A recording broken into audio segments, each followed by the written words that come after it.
Canadian Bulldog for wrestling merchandise and memories. That's merchandiseandmemories.com. And welcome to another edition of Bulldog's Unboxings. If you've been watching this channel for a while now, and I really hope you do, and I hope you go through the Bulldog's Unboxings archives, you will know that throughout 2023, I went on a tear trying to collect as many Ultimate Edition figures as I possibly could with the goal of reaching 50 of the figures. And I did quite well. By the end of the year, I had 50 and then some. And just before I went to film this, I checked at how many Ultimate Edition figures that I have yet to unbox, and there are at least 10 of them, probably closer to a dozen. So we're going to keep doing this because I love the form factor. I love the optionality. And this is right in front of us here. Obviously, it's BRET the Hitman HART Ultimate Edition, but it's kind of an unusual one in that I don't remember seeing any hype for this figure. BRET HART was an early Ultimate Edition in the black jacket and the mirrored sunglasses, and then all of a sudden this one came out, and not a lot of hype to it, not a lot of just discussion around it, but it's there. And I figured, as somebody, I'm not going to be an Ultimate Edition completist. I just can't see that happening. But as somebody who tries to get as many of these as possible, I wanted this edition as well as the original edition, which is not only one of the first Ultimate Editions figures that I owned, but also is right here. So we're going to do some comparisons. I imagine the figures are very, very similar. But before we do that, we've got the boxing here, and it is the sort of alternate like road uniform red and white edition as opposed to white and red. With some of the boxes, you've got the image of BRET HART here on the side. And then in terms of the back here, it says, trained in the famed Heart Dungeon, the Hitman built himself into the greatest technical superstar in WWE history. From tag team glory as one half of the Hart Foundation to his legendary WWE Championship reign, BRET HART is the best there is, the best there was, and the best there ever will be. And it's also got the WWE Legends logo there. I honestly do not remember what the original box looked like, if this is the exact same or slight variation. In any event, let's crack this one open and let's see what we got here. All right, taking a look at the base figure, this is pretty fantastic. I love what the pink jacket does to really give you a bit of a different look to the figure. Obviously, it's the same idea, just the colors have been swapped a little bit, but it just does remind me of some of the bigger moments in BRET HART's history as he was on his way up to becoming one of the top superstars in the WWF. You can see the just a lot of detail on the arms, on the jacket here, on the pants, and then he's got the white and black and pink boots around here.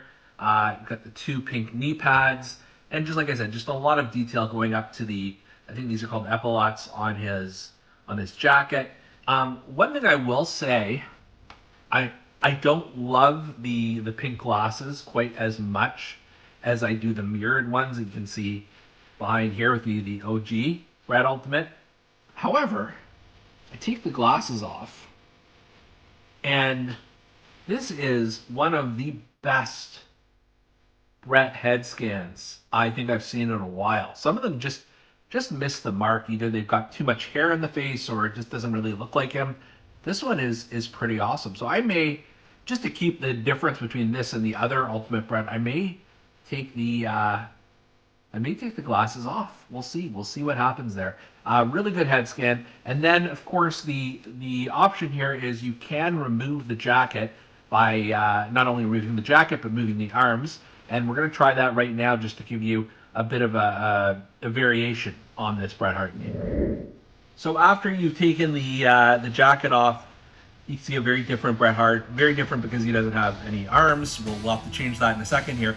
But just looks quite different than the earlier figure. So let's snap the arms on. Make sure we get the right arms in here. Believe we do have the right arm here.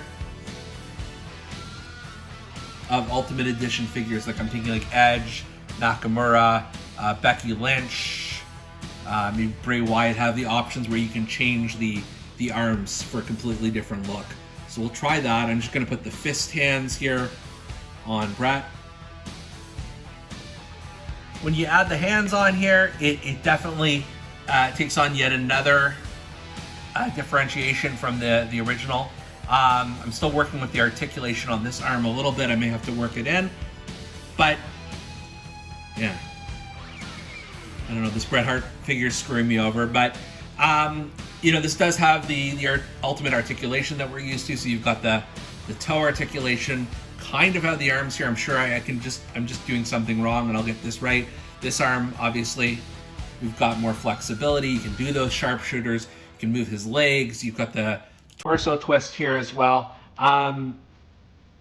Yeah, so it's interesting what swapping a few parts to the figure really does for this. Now, there's a challenge of sort of getting his logo to line up, and I think I've done it there. So it's really, it's up to you. You know, you can add the jacket on and then the jacketed arms, and you've got, you know, a ring entrance figure, or you can take this one and it's more sort of his in-ring action, which is how, you know, I certainly remember Bret Hart less for his entrances and more of his technical work. So I'm kind of thinking of going sort of the bare bones route on this, but I'll have to make that decision in real time. I like, you know, so the other thing too I should mention is not only does it come with the glasses and then the jacketed arms and the jacket itself, it also comes with an alternate head. And this is the one I have posed on the original figure. I don't love it. Like, it's better. I'll show you with the glasses. Once you have the glasses on the head, it's definitely an option. I just don't love how they do the Bret Hart long hair in front of the face. Like, it should be a little thinner, and then it's probably a nightmare to actually build something like that, but that's sort of why we've got what we've got. It's okay, it works, but with the pink, I don't like it as much as the mirrored shade, so I'm probably going to leave that off. There are also additional Bret Hart hands, the open hands here. That's you've got these. Again, this is what I am using for the original Bret Hart figure that's having trouble focusing. But just trust me when I say, here you go. You can have the open hands for his entrance. But in terms of just regular options here, you've got a few different things to go with. I'm not sure I'm going to use the fists, but I'm also not sure I'm going to use the open hands. So we've got a few options to play with here. And finally, just to give you that side-by-side comparison, I suppose I could have put the jacket back on, but I'm kind of lazy, and you've seen what it looks like anyways. I will note that it's a different pattern on Bret's trunks here, more heavy on the black on this one, on the pink, whereas you've got the pink stars on this one. The boots are exactly the same actually. And the jacket, like I said, other than the alternate colors, it's the same. So it really just, it's what your personal preference is. I like both of them. I really do. And I think, as a huge Bret Hart fan, I have no issue having both of them in my Ultimate Edition collection. I think each adds something slightly different. And if you weren't able to get the original Bret Hart figure when it came out, you've got an option if you can find the pink variant on the secondary market as well. So it's really up to you to figure out what Bret Hart suits you the best. For Bulldog's Unboxings, I'm Canadian Bulldog, and we'll see you next time.